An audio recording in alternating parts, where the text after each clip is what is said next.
All right, let's get right into it. We're going to crack open a medical mystery that millions of people face, one that can leave even the most brilliant doctors scratching their heads.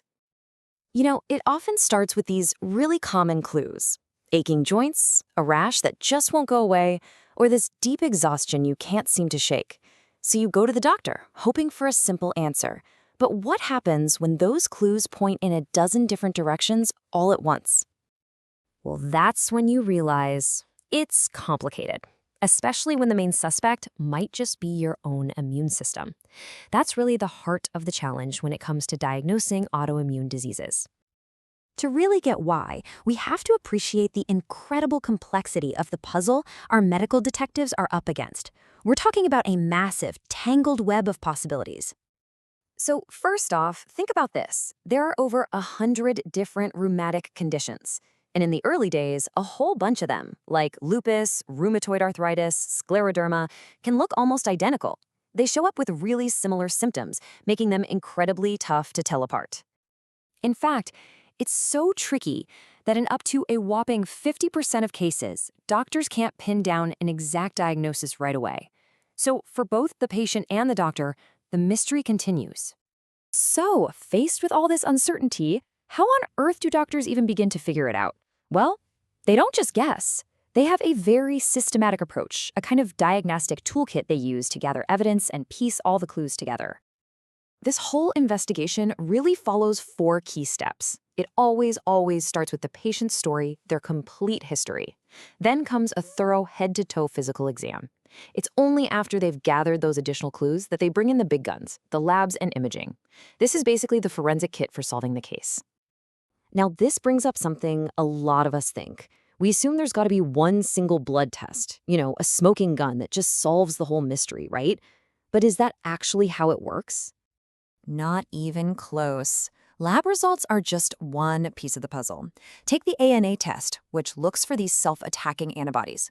A positive result can actually show up in perfectly healthy people.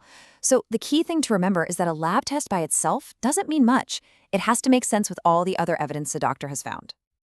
So once our detective has all this evidence in hand, the history, the exam, the labs, that's when the real work starts.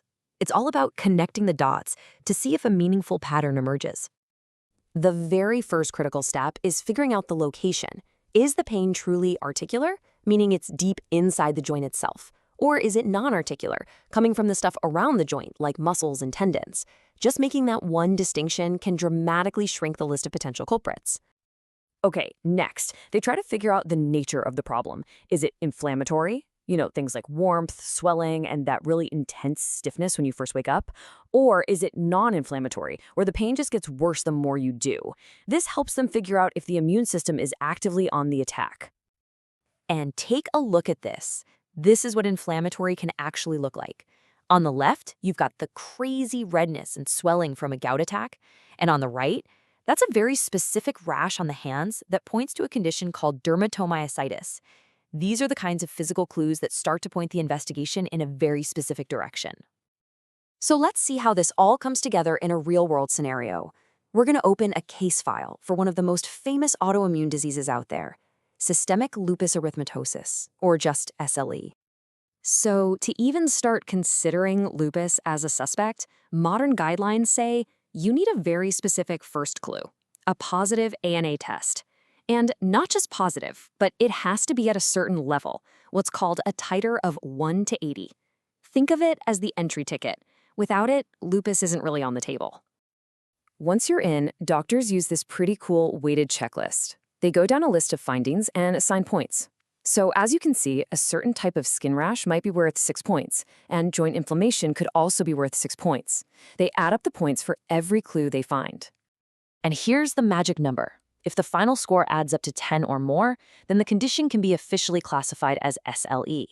It's a perfect example of how a diagnosis isn't based on one thing, but on the total weight of all the evidence, piece by painstaking piece.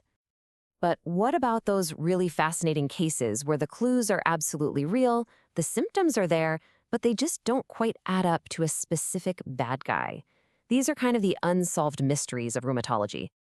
Well, that's where a diagnosis called undifferentiated connective tissue disease, or UCTD, comes into play.